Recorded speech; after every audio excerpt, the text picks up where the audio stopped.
रघुपति राघव राजा राम ಪತಿತ ಪಾವನ ಸೀತಾರಾಮ್. ಈ ಸಾಂಗು ಯಾರಿಗೆ ತಾನೇ ನೆನಪಿಲ್ಲ ಹೇಳಿ. ನಾವು ಸ್ಕೂಲಲ್ಲಿದ್ದಾಗ ನಮ್ಮ ಸ್ಕೂಲಲ್ಲಿ ಹೇಳ್ಕೊಡ್ತಾಯಿದ್ರು. ಎಲ್ಲರಿಗೂ ರಾಮನವಮಿಯ ಹಬ್ಬದ ಶುಭಾಶಯಗಳು. ಲೇಟಾಗಿ ಅಪ್ಲೋಡ್ ಮಾಡ್ತಾಯಿದ್ದೀನಿ ವಿಡಿಯೋನ. ಎಲ್ಲರೂ ಚೆನ್ನಾಗಿ ಹಬ್ಬ ಆಚರಣೆ ಮಾಡಿದ್ದೀರಾ ಅಂದ್ಕೊಂಡಿದ್ದೀನಿ. ನೋಡಿ, ಬೆಳಿಗ್ಗೆ ಎದ್ದು ಸ್ನಾನ ಎಲ್ಲ ಮಾಡಿ ಸುಮ್ಮನೆ ತಲೆ ಓಡಿಸಿ ಏನೋ ಒಂದು ವಿಶೇಷ ರಂಗೋಲಿ ಬಿಡೋಣ ಅಂತ ಹೇಳ್ಬಿಟ್ಟು, ರಾಮನವಮಿಗೆ ಒಂದು ವಿಶೇಷ ರಂಗೋಲಿ ಬಿಡೋಣ ಅಂದ್ಬಿಟ್ಟು ತಲೆ ಓಡಿಸ್ದೆ. ಈ ಥರ ಬಂತು ಅದು ನೋಡಿ. ಸಿಂಪಲಾಗಿ ಒಂದು ರಂಗೋಲಿ ಬಂತು. ಈ ಥರ ಬಿಟ್ಟೆ, ರಂಗೋಲಿನೆಲ್ಲ ಬಿಟ್ಟು.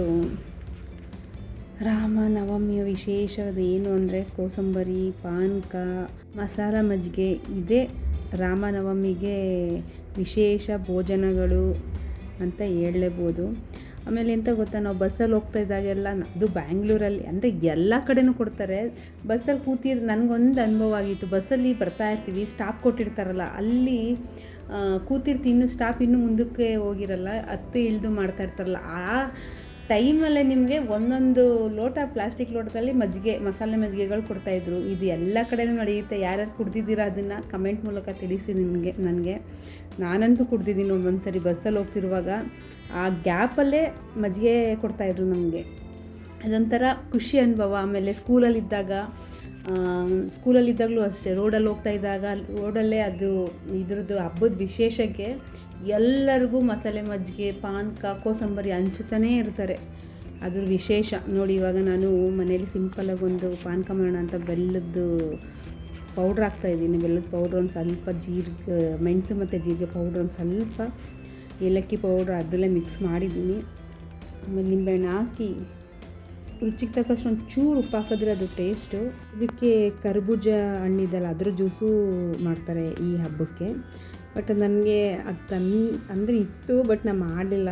ಇದನ್ನೇ ಮಾಡಿಬಿಟ್ಟೆ ಸಿಂಪಲ್ಲಾಗಿ. ಬೆಳಗ್ಗೆನೇ ಪೂಜೆಗೆ ಆಗಬೇಕಲ್ಲ ಬೇಗ, ಅದನ್ನೆಲ್ಲ ಕಟ್ ಮಾಡೋ ತನಕ ಲೇಟ್ ಆಗುತ್ತೆ ಅಂದ್ಬಿಟ್ಟು ಇದನ್ನೇ ಬೇಗ ಮಾಡಿಬಿಟ್ಟು ನೈವೇದ್ಯಕ್ಕೆ ಇಟ್ಕೊಳ್ಳೋಣ ಅಂದ್ಬಿಟ್ಟು. ಈ ಕಡೆ ಕೋಸಂಬರಿನೂ ಕಟ್ ಮಾಡಿ ಎಲ್ಲ ಆಗಿತ್ತು, ಈ ಪಾನಕನೂ ಆಯಿತು. ಈ ಕಡೆ ಮಸಾಲೆ ಮಜ್ಜಿಗೆಗೆ ರೆಡಿ ಮಾಡ್ಕೊಂಡು ಅಂದ್ಬಿಟ್ಟು. ಮಸಾಲೆ ಮಜ್ಜಿಗೆ ಮಾತ್ರ ಡೈಲಿ, ಇವಾಗ ಬೇಸಿಗೆ ಬೇರೆ ಅಲ್ವಾ, ನೀವು ಈ ಥರ ದಿನ ಮಾಡ್ಕೊಳ್ಳಿ. ಆಮೇಲೆ ಫ್ರಿಜ್ಜಲ್ಲಿ ಇಟ್ಬಿಡಿ, ಸೂಪರಾಗಿರುತ್ತೆ. ಒಂದು ಸ್ವಲ್ಪ ಪುದೀನ, ಕೊತ್ತಂಬರಿ, ಹಸಿಮೆಣಸಿನ್ಕಾಯಿ, ಒಂದು ಬೆಳ್ಳುಳ್ಳಿ, ಶುಂಠಿ ಇಷ್ಟು ಹಾಕ್ಬಿಟ್ಟು, ಮೊಸರು ಹಾಕ್ಬಿಟ್ಟು, ಉಪ್ಪು ಹಾಕ್ಬಿಟ್ಟು ಮಸಾಲೆ ಮಜ್ಜಿಗೆ ಮಾಡಿಕೊಂಡ್ರೆ ದೇಹಕ್ಕೂ ತಂಪು, ಪಾನೀಯನೂ ಆಗುತ್ತೆ, ಬೇಸಿಗೆಗೂ ಹಿತಕರವಾಗುತ್ತೆ ಮಸಾಲ ಮಜ್ಜಿಗೆ. ನೈವೇದ್ಯಕ್ಕೆಲ್ಲ ರೆಡಿ ಆಯಿತು. ಮಸಾಲೆ ಮಜ್ಜಿಗೆ, ಕೋಸಂಬರಿ ಮತ್ತು ಪಾನಕ ಎಲ್ಲ ರೆಡಿ ಆಯಿತು. ಇವಾಗ ದೇವ್ರದ್ದು ಪೂಜೆಯನ್ನು ಮಾಡೋಣ ಅಂದ್ಬಿಟ್ಟು ದೇವ್ರ ಹತ್ರನ ಅಲಂಕಾರ ಎಲ್ಲ ಮಾಡಿದ್ದೆ. ನೈವೇದ್ಯಕ್ಕೂ ಇಟ್ಬಿಡ್ತಾ ಇದ್ದೀನಿ. ದಶರಥ ನಂದನ ರಾಮ ರಾಮ, ದಶಮುಖಮರ್ದನ ರಾಮ ರಾಮ, ಪಶುಪತಿ ರಂಜನ ರಾಮ ರಾಮ, ಪಾಪ ವಿಮೋಚನ ರಾಮ ರಾಮ, ಅನಾಥ ರಕ್ಷಕ ರಾಮ ರಾಮ, ಆಪತ್ ಬಾಂಧವ ರಾಮ ರಾಮ, ಮೈಥಿಲಿ ನಂದನ ರಾಮ ರಾಮ, ಮಾರುತಿ ವಂದಿತ ರಾಮ ರಾಮ. ಜೈ ಶ್ರೀರಾಮ್, ಜೈ ಶ್ರೀರಾಮ್, ಜೈ ಸೀತಾರಾಮ್. ನೋಡಿ, ಬಸ್ಲು ಪೂಜೆನೂ ಆಯಿತು, ದೇವ್ರ ಪೂಜೆನೂ ಆಯಿತು. ನೈವೇದ್ಯಕ್ಕೆ ಎಲ್ಲ ರೆಡಿ ಮಾಡ್ತಾ ಇದ್ದೀನಿ.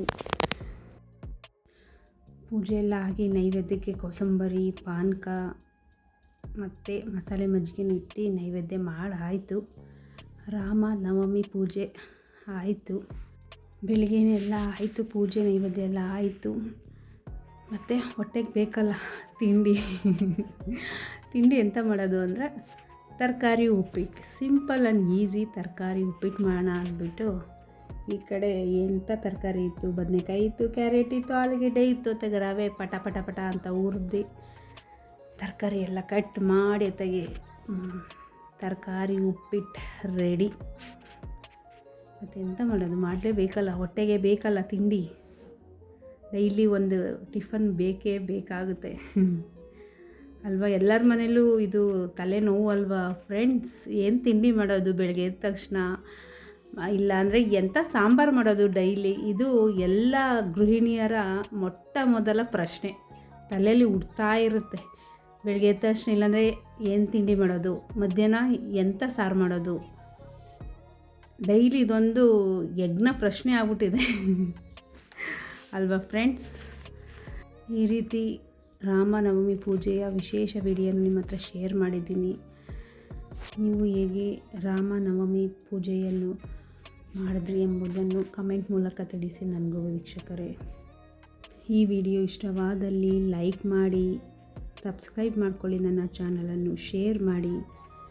ಹೀಗೆ ವಿಡಿಯೋ ನೋಡಿ ಸಪೋರ್ಟ್ ಮಾಡ್ತಾಯಿರಿ, ಎಲ್ಲೂ ಸ್ಕಿಪ್ ಮಾಡದೆ ಪೂರ್ತಿಯಾಗಿ ವಿಡಿಯೋ ನೋಡಿ friends. Thank you very much. Take care. Bye bye.